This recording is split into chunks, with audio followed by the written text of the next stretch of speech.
베스트라고 하는 영어 단어는 최고로 번역되기도 하고 최선으로 번역되기도 합니다. 베스트 뭐 스튜던트 뭐 이러면은 최고의 학생 뭐 이런 뜻이 되지 않겠어요? 근데 do your best 이렇게 하면 최선을 다해라 뭐 이런 뜻이 되겠죠? 최선을 다하는 것이 어떤 면에서 최고가 되는 길인 것 같아요. 여기서 말하는 최고는 어떤 분야에서 최정상에 오른다는 최고가 아니라 하나님께서 최고라고 인정해 주는 최고. 우리가 하나님을 사랑하는 일에 우리의 베스트, 최선을 다한다면 하나님은 우리를 베스트, 최고로 여겨주실 겁니다. 신앙생활은 조금 더 진지하게 생각해야 될 필요가 있는 생활이에요. 너무 가볍게 생각하지 않았으면 좋겠어요. 신앙생활은 산봉우리가 좁은 길을 집중해서 걸어가는 것입니다. 자칫 발을 헛디디면 세속의 절벽 아래로 떨어집니다. 이건 우리 영이 살고 죽는 문제입니다.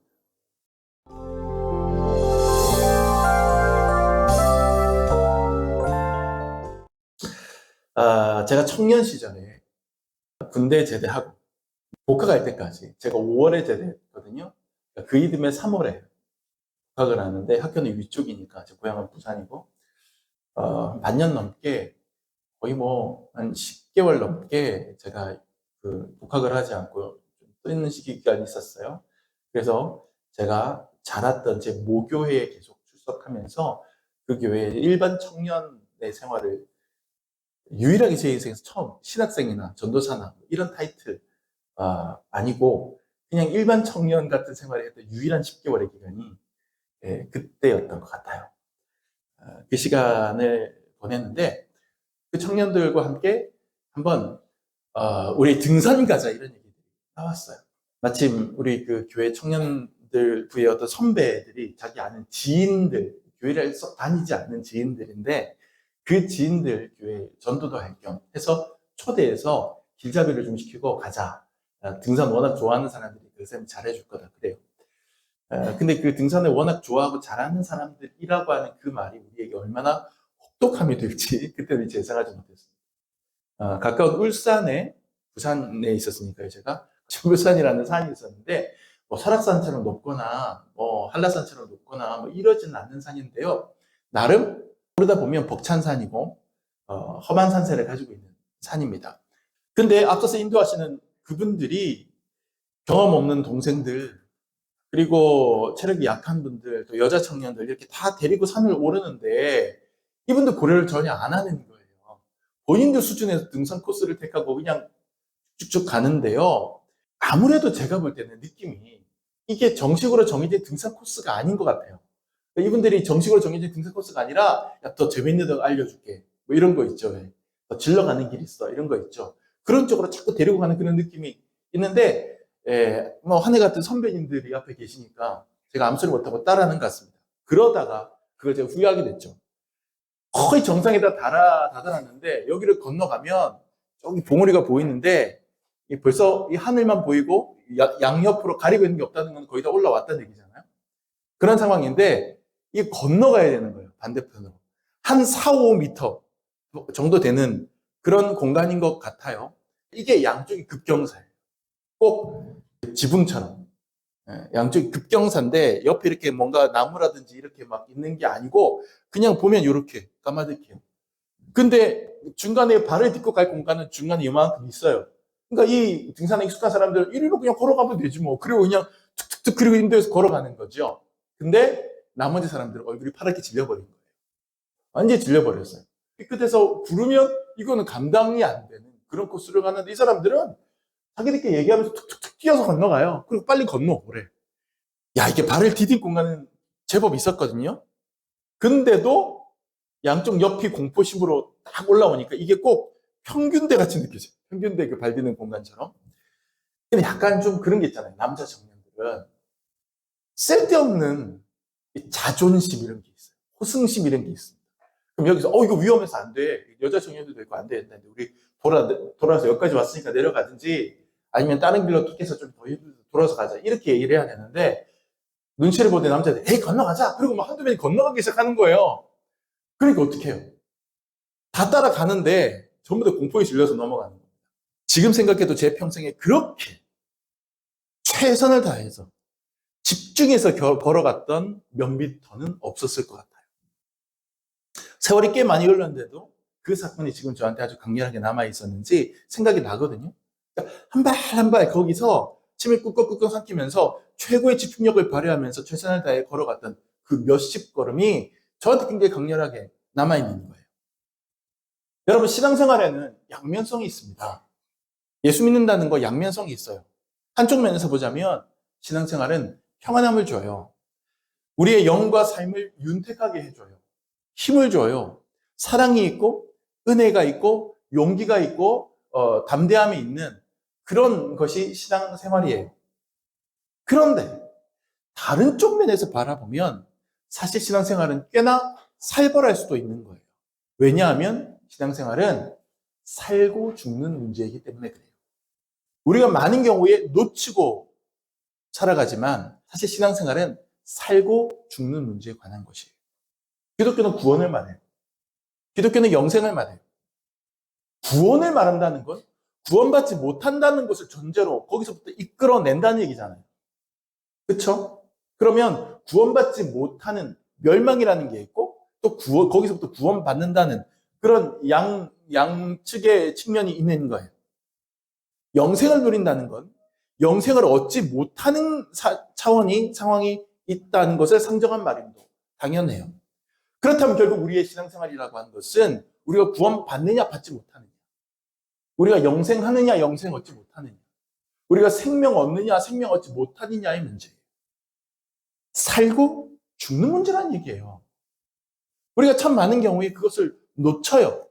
그렇기 때문에 신앙생활을 액세서리처럼 하고 신앙생활을 필수 과목이 아니라 선택 과목처럼 취급하고 신앙생활을 우리의 삶의 어떤 우선순위에서 뒤로 미루는 경우가 왕왕 있는 거예요.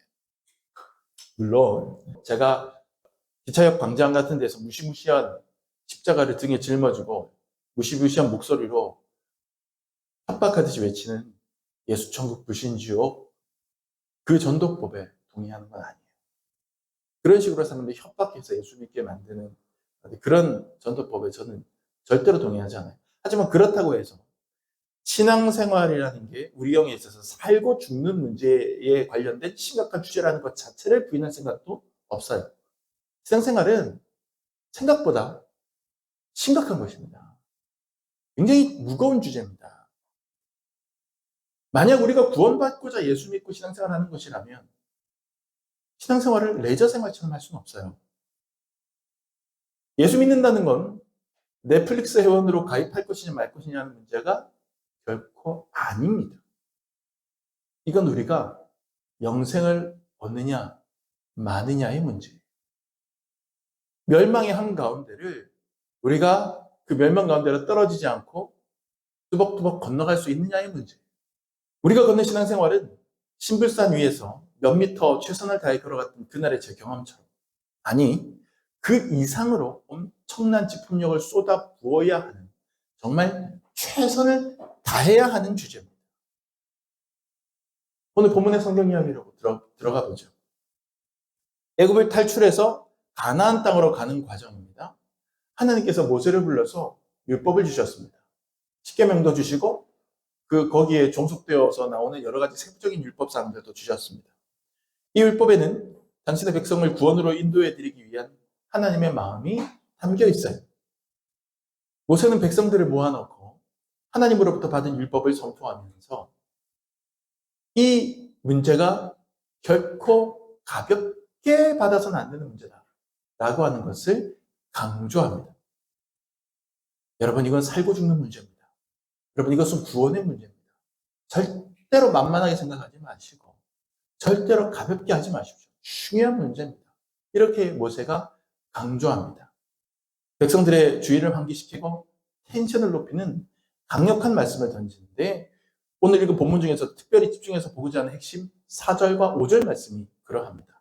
이스라엘아 들으라 우리 하나님 여호와는 오직 유일한 여호와이시니 너는 마음을 다하고 뜻을 다하고 힘을 다하여 네 하나님 여호와를 사랑하라. 아멘. 자, 기본적인 국어 공부를 좀 해보죠. 이 구절의 최종적인 서술어는 뭡니까? 한참 공부하고 있는 우리 중고등학생 대답해 보세요. 서술어는 뭡니까? 이 문장에서 사랑하라. 이게 서술어예요. 좋아요. 사랑하라. 이게 소설입니다. 사랑해야 되는데 목적어를 찾아보세요. 뭐를 사랑해야 돼? 뭐을을 붙는 목적어. 뭡니까? 내 하나님 여호와를 사랑하라. 맞아요. 사랑하라. 그런데 누구를? 하나님을. 그런데 어떻게? 어영부영 얼렁뚱땅 하지 말고 마음을 다하고 뜻을 다하고 힘을 다해서 사랑하라. 옛날 성경에는 마음을 다하고 성품을 다하고 힘을 다해서. 지금 성경에는 뜻을 다해서 힘을 다해서 이렇게 나오는 겁니다. 사랑이라는 말이 얼핏 추상적인 개념이거든요. 그러니까 정말 최선을 다해서 하나님을 사랑하라 이렇게 얘기할 때 네 해놓고서 근데 구체적으로 어떻게? 첫 번째 따라합시다. 최선을 다해 들으라. 시작. 최선을 다해 들어야 됩니다. 4절은 이렇게 시작합니다. 이스라엘아 들으라. 그리고 그 들어야 되는 내용이 뒤에 쭉 나오는 거예요. 이것을 히브리어 원어로 살펴보면 쉐마 이스라엘 이렇게 되어 있습니다. 쉐마 이스라엘. 쉐마는 들으라 라고 하는 히브리어 동사입니다. 쉐마 이스라엘, 이스라엘아 들어라. 유대인들에게 그래도 유대교 신앙을 좀 가지고 있다는 유대인들에게 물어보면 성경에서 제일 중요한 책이 뭐라고 생각하십니까? 이렇게 물어보면 그들은 이렇게 얘기합니다. 창세기, 출애굽기, 레위기, 민수기, 신명기 5권의 책입니다. 이 5권의 책을 중심으로 그들의 신앙이 토대를 잡고 쌓아왔거든요. 거기에 우리가 질문을 하나 더 할 수 있어요. 그들에게. 그러면 모든 성경을 통틀어서 이 5권을 포함한 모든 성경을 통틀어서 유대인 여러분들이 가장 중요하게 생각하는 성경 구절은 무엇입니까? 이들은 분명히 열이면 8, 9은 대답을 할 수 있을 거예요. 근데 그렇게 교육받아왔고 그렇게 실천하고 있는 적용하고 있는 말씀이 하나가 있어요. 이게 뭐냐면 바로 신명기 6장 4절 5절 이 2절의 말씀이에요. 굉장히 이스라엘의 중요한 말씀입니다. 유대인들에게 중요한 말씀이에요. 그들은 신약성경을 인정하지 않으니까 유대교인들은. 구약성경만 놓고 볼 때 단 한 구절의 말씀을 뽑으라 그러면 그들은 10명이면 8, 9은 이 구절을 뽑을 거예요. 왜 그럴 수밖에 없냐면 오늘 말씀은 모세가 쭉 이 4절 5절 얘기를 한 다음에 너는 이 말씀을 철저히 가르쳐라. 너희 자녀들에게 철저히 가르치고 철저히 외우게 하고 누웠을 때든지 일어날 때든지 길을 갈 때든지 뭐 언제든지 계속해서 이 말씀에 대해서 설명하고 강론하여라. 이렇게 얘기를 하고 그리고 너희들 그걸 잘 들어라. 그래서 이 말씀 2구절이 이스라엘 백성들에게 굉장히 중요한 말씀이 되기 때문에 이스라엘아 들으라 오직 여호와는 한 분이시니 뭐 이렇게 쭉 나오는 이 4절 5절 이 2구절을 일컬어서 아예 맨 처음에 나오는 쉐마 동사를 이름으로 그냥 삼아버렸어요. 그러니까 쉐마라고 부릅니다. 이 2구절을 그냥. 그래서 쉐마 하면 들으라 라고 한 히브리어 동사도 되지만 쉐마 들었어? 쉐마 읽었어? 이렇게 얘기하면 하고 다 알아들을 정도로 이 2절을 그냥 쉐마라고 얘기하는 거예요. 모세는 이 구절을 어찌나 강조했든지 이어지는 7절부터 9절까지 이렇게 명령합니다. 한번 제가 읽어볼게요. 내 자녀에게 부지런히 가르치며 집에 앉았을 때든지 길을 갈 때든지 누워있을 때든지 일어날 때든지 이 말씀을 강론할 것이며 너는 또 그것을 내 손목에 매어 기호를 삼으며 내 미간에 붙여 표로 삼고 또 네 집 문설주와 바깥문에 기록할지니라 그랬단 말이에요. 그러니까 이게 모세가 이 정도로 강조한 거예요. 그러니까 어디를 가든 절대 잊으면 안 돼. 항상 지녀야 돼. 그렇게 얘기를 하는 겁니다. 최선을 다해서 하나님을 사랑해야 돼. 마음을 다하고 뜻을 다하고 힘을 다해서 하나님을 사랑해야 돼. 이거 항상 아이들에게 가르쳐.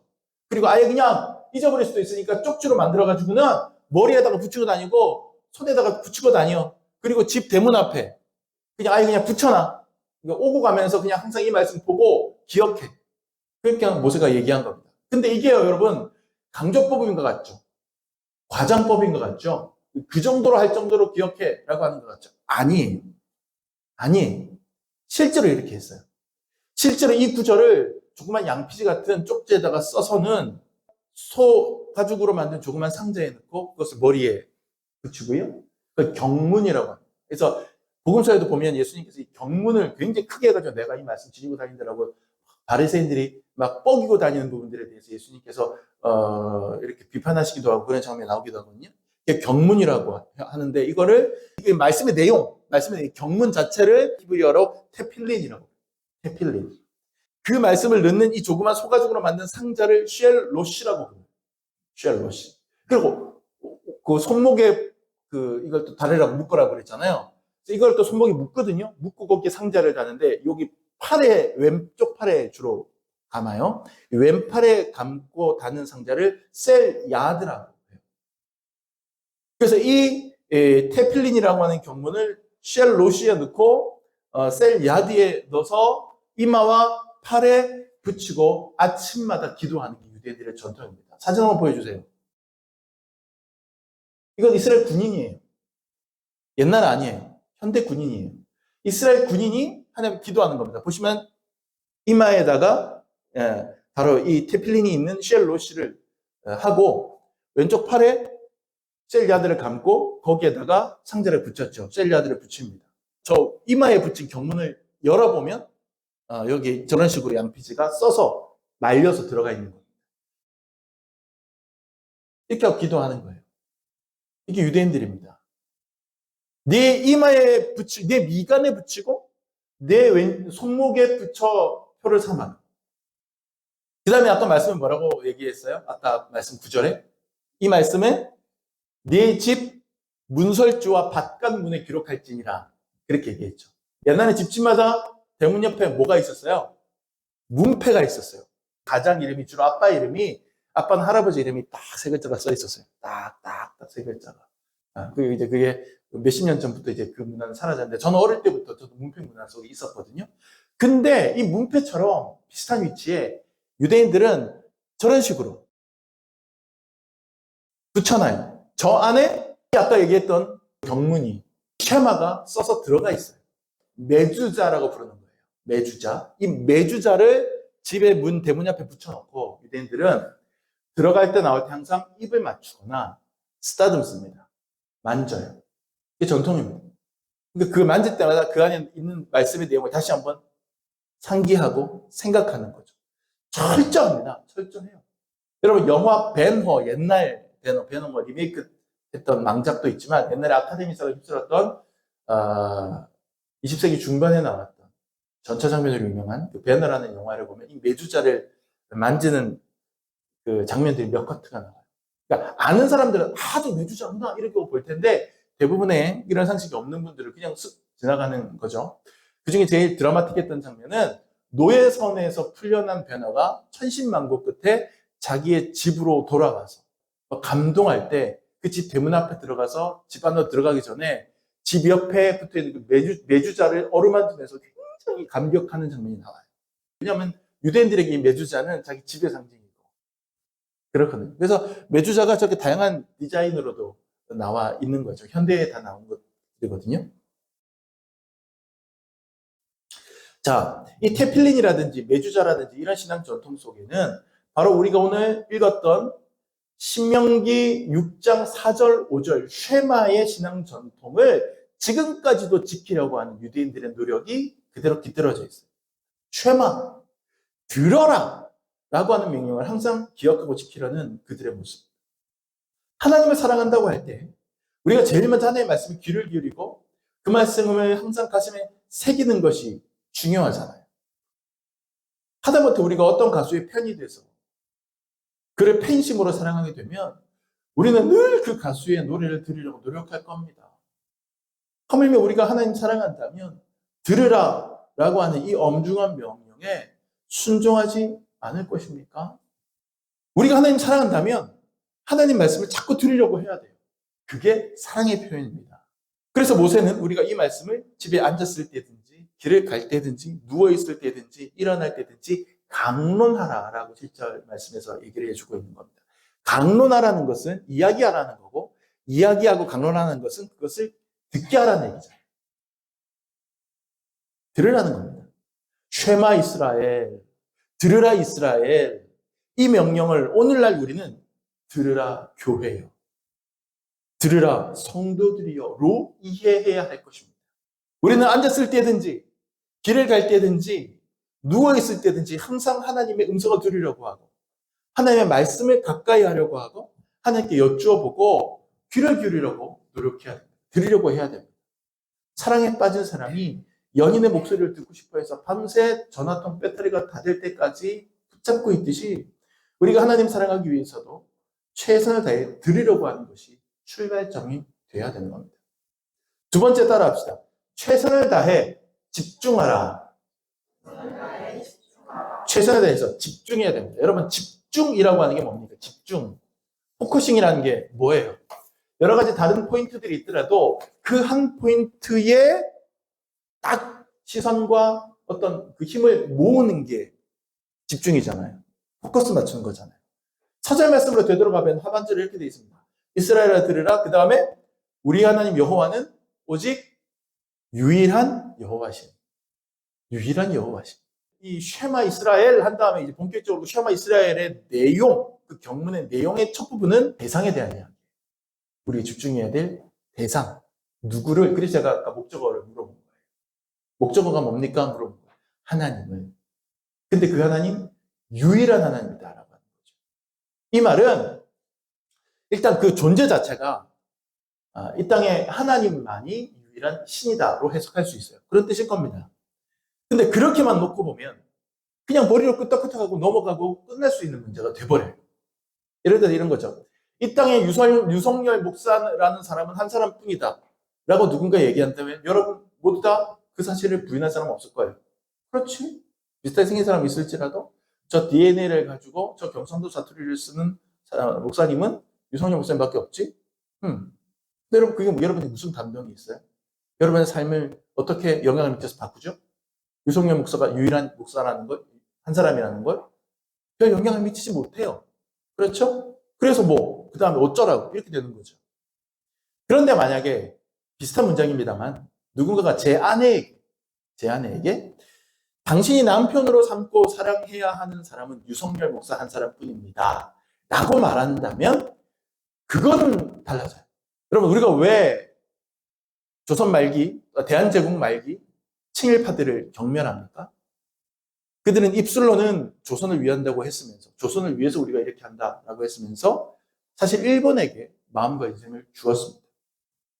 조국에 대한 정절 의무를 저버린 것이죠. 부부도 같은 개념이잖아요. 일부 1차제 사회에서 부부가 서로만 바라보고 사랑해야 되는 의무를 지는 것은 지극히 당연한 일입니다. 그래서일까요? 성경은 하나님과 우리 사이를 많은 본문에서 부부 혹은 사랑하는 연인의 관계로 비유합니다. 그 이유는 명확하죠. 부부가 서로에 대하여 정절과 사랑의 의무를 지고 다른 이성을 돌아보지 말아야 하듯 하나님의 백성들도 오직 하나님만 바라봐야 한다라고 하는 겁니다. 지금 이스라엘은 광야에 있습니다. 장차 이 백성들은 요단강을 도하해서 가나안 땅으로 진입하게 될 것이고 그곳에 정착하여 자신들의 사회를 건설하게 될 것입니다. 그런데 그들이 건너갈 그 가나안 땅, 적과꿀이 흐르는 땅일지 모르겠지만 적과꿀 이상으로 우상 숭배의 문화들이 훨씬 더 많이 득실거리는 땅이기도 했어요. 그들은 분명 여호와 하나님 외에 수많은 다른 신들의 이름을 듣게 될 것입니다.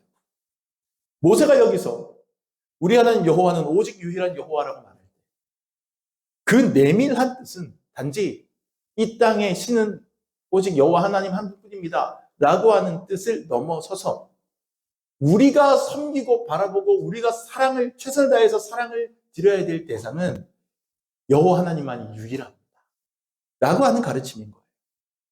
하나님께만 최선을 다해서 집중하라, 포커싱하라. 가나안 땅의 바알도 아세라도 아스타롯도 마르뚝신도 아니다. 오직 여호와 하나님만 바라보아라. 그분이 우리의 유일한 사랑의 섬김의 대상이다 라고 하는 겁니다. 적어도 기독교인이라면 오늘날 저와 여러분 같은 기독교인이라면 대부분 오직 하나님만이 온 땅의 통치자다라고 분명히 고백합니다. 머리로도 인정하고 입술로도 그렇게 합니다. 하지만 실제 현실의 삶으로 들어가 보자고요. 과연 우리가 하나님 외에 다른 것들을 의지하고 섬기는 경우가 없던가요? 우리가 이 땅을 살아가면서 하나님 아닌 다른 영적인 존재에게 기웃거리는 것. 근데 단지 그런 극단적인 경우만이 아니라 우리가 살아가면서 이 땅에서 겪게 되는 많은 삶의 문제들도 하나님의 자리를 대신할 수 있습니다. 누군가는 쾌락을, 누군가는 자기 자신을, 자아를, 누군가는 자신의 보스를, 누군가는 자신의 소유물을, 누군가는 자기 직업을 유일한 하나님처럼 받들고 따릅니다. 누군가는 권력을, 누군가는 돈을, 누군가는 명예를, 누군가는 인기를 신처럼 생각하고 그것을 바라보며 최선을 다합니다. 이렇게 물을 수 있습니다. 여러분은 돈을 벌기 위해 최선을 다하는 것 이상으로 하나님을 사랑하는 데 최선을 다하고 있는가? 여러분들은 좋은 대학에 가기 위해서 열심히 공부하고 실력을 갈고 닦는 것 이상으로 하나님을 사랑하는 데 최선을 다하고 있는가? 여러분은 자식을 좋은 대학, 좋은 직장, 좋은 결혼 자리에 보내기 위해 고민하고 정보를 수집하는 것 이상으로 하나님 사랑하게 만드는 데 최선을 다하고 있는가? 우리는 하나님 아닌 다른 것들을 하나님보다 더 많이 따르고 거기에 방점을 찍어서는 안 됩니다.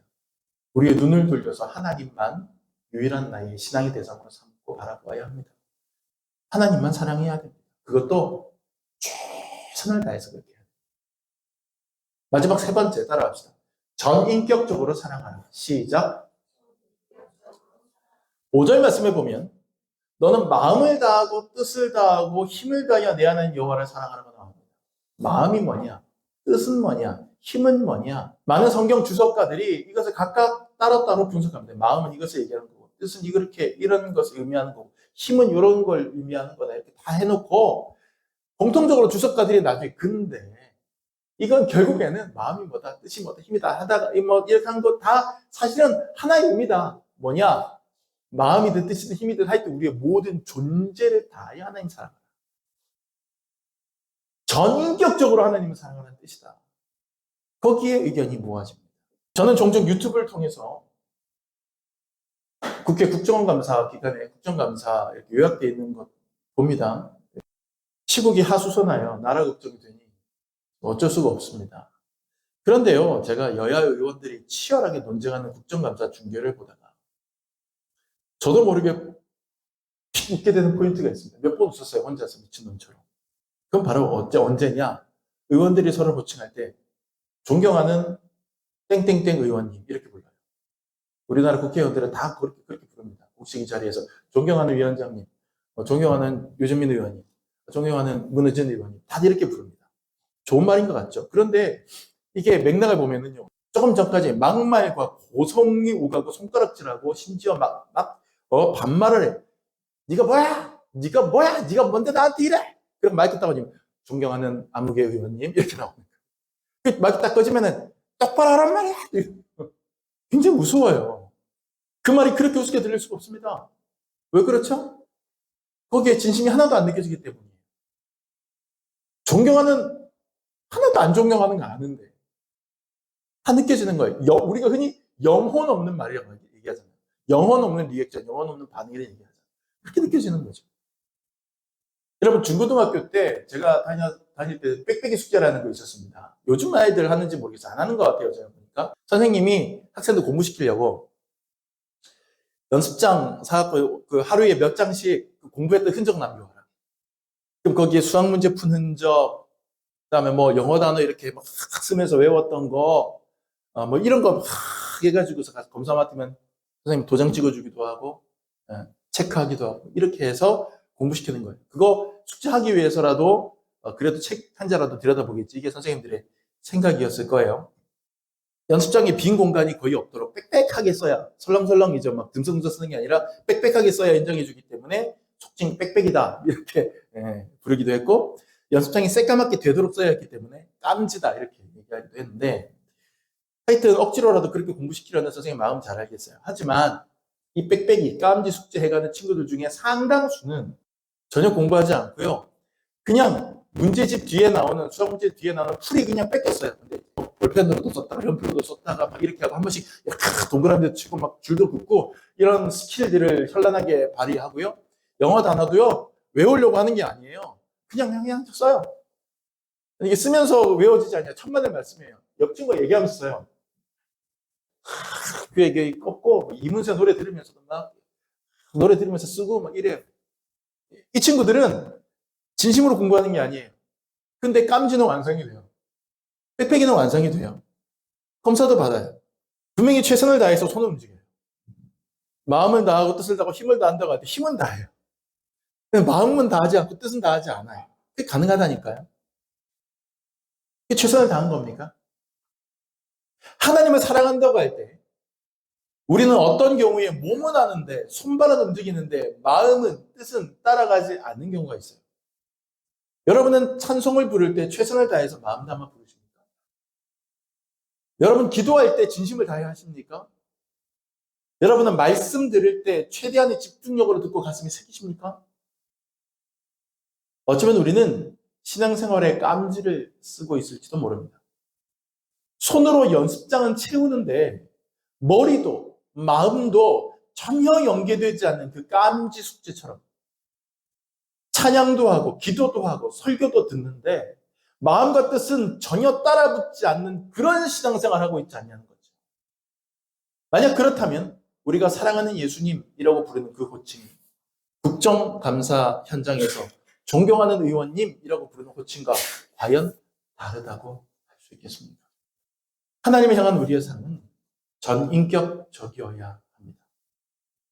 몸만 예배에 와서 앉아있는 것, 아무 감흥 없이 헌금바구니에 우리의 손을 집어넣는 것, 가사의 의미도 전혀 새기지 않고 찬송 부리는 것, 깊이 묵상하지 않고 기계적으로 성경을 읽거나 쓰는 것, 그리고 최선을 다해 부지런히 기도하지 않는 것.